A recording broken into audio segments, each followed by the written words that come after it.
So there's no such thing as effortless self-defense.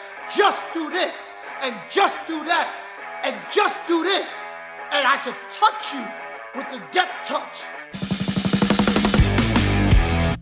Hey, pay attention. Professor Dave, I got another video for you today. Guys, I made a video a couple of weeks ago about coming in, wrapping the arm, charging into the arm, and wrapping it and taking the man down.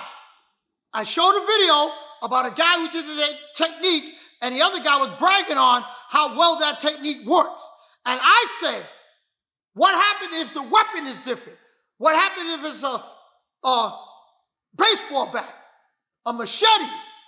And then I brought out a samurai sword. Guys, you have the same emotion? You got the same courage? You got the same braveness? Because hell, understand how a samurai cuts.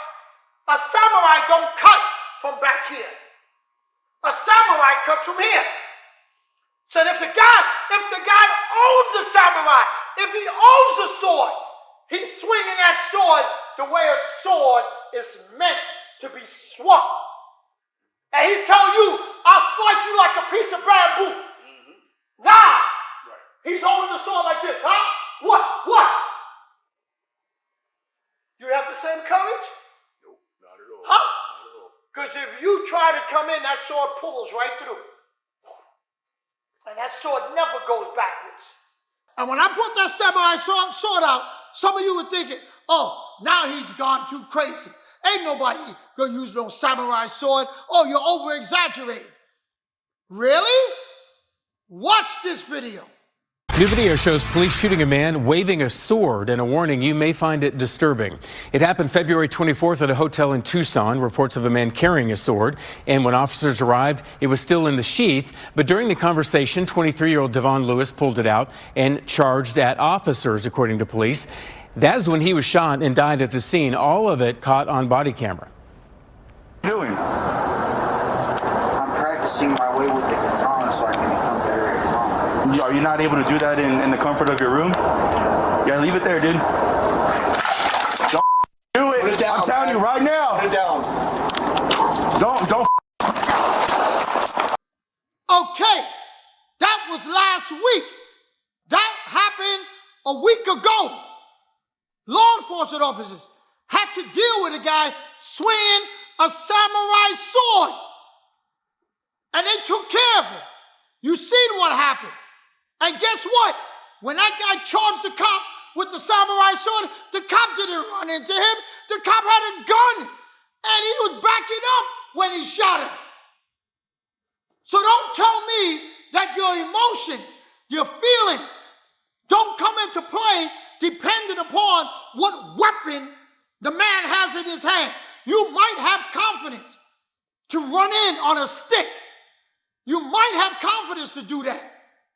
A baseball bat, maybe if you feel that you're that good and you're a fighter and you got a fighter's mentality. Man, but somebody pull a samurai sword, you're not used to seeing that. That brings a whole different emotion into your body. It's called the human element. And you guys need to practice technique with the human element and stop doing what you want in your dojo thinking there ain't no emotions and feelings are gonna come into play when you're in that combat situation. So there's no such thing as effortless self-defense. Just do this and just do that and just do this. And I can touch you with the death touch. You better start training for real because these streets is for real. So it's up to you.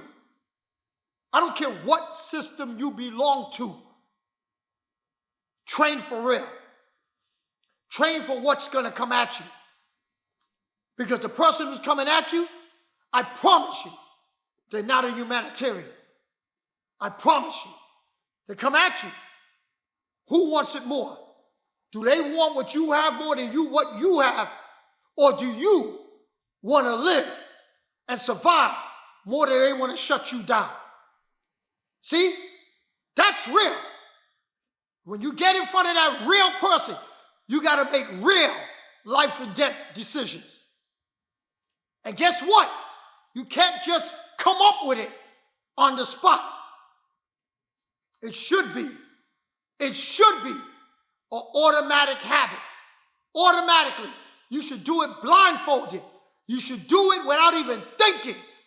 The PhD, passionate, hungry, and driven to completion.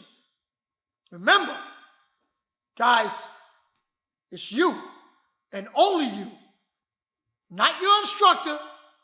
Nobody's going to be there with you, just you. So you better know what you're doing. So take in your information for real. So all I got to say, pass this video around. Share it with other people. It's nothing personal. I don't care what system. I'm not talking about anybody's system or anybody's style. So you train like you're going to use it and stop training for recreation. We've all heard the saying, it's not what happens to you, it's how you handle what happened to you. Let me give you 3 ways to bounce back, guys, to bounce back so you get your mind right. You went through something, you tried working out, it didn't work, somebody left you, you lost a job, some tragedy happened. Let me give you 3 ways to start on your way back. You all heard that saying, but here's 3 ways for you to start after a tragedy. Number 1, what do you focus on? Put your mind on something to focus on positive. Stop focusing on the negative. Number 2, what does it mean to you? What does that situation mean? What does the whole thing mean? What meaning are you bringing to that tragedy, to that situation, to that job loss, to that divorce? What meaning? Does it mean that you can't start again? You're never going to love again? You're never going to find anyone new? You got to put the right meaning on it. And number 3, now that you understand you're in it, now what do you got to do next? What do you got to do to go back on that path of rising yourself up from the ground, taking yourself from the bottom to the top? What do you got to do? All that information is out there. And if you need a coach, contact me. I'll be more than happy to help you. Guys, here's a bonus fitness tip that you can do at home, guys. It doesn't take a whole lot of time. And all you need is 3 things. Jump rope, kettlebell, and your own body weight. And you're going to be doing a total of 50 of each. I'm going to do sets of 10 just for the purposes of time. But you're going to do 50. Right here, start out with your jump rope. You're going to do 50 jump ropes. After your 50 jump ropes, you're going to put the jump rope down, grab your kettlebell. You're going to do sets of 10 on your right hand. Right hand, 10. Then you're going to transfer it to your left hand, 10. That's your 20. Then you're going to go 2 hands. That's your 30. Then you're going to go right hand again, 40. Give it back to your left hand. That's your total of 50. Then you're going to put your kettlebell down, get in push-up position.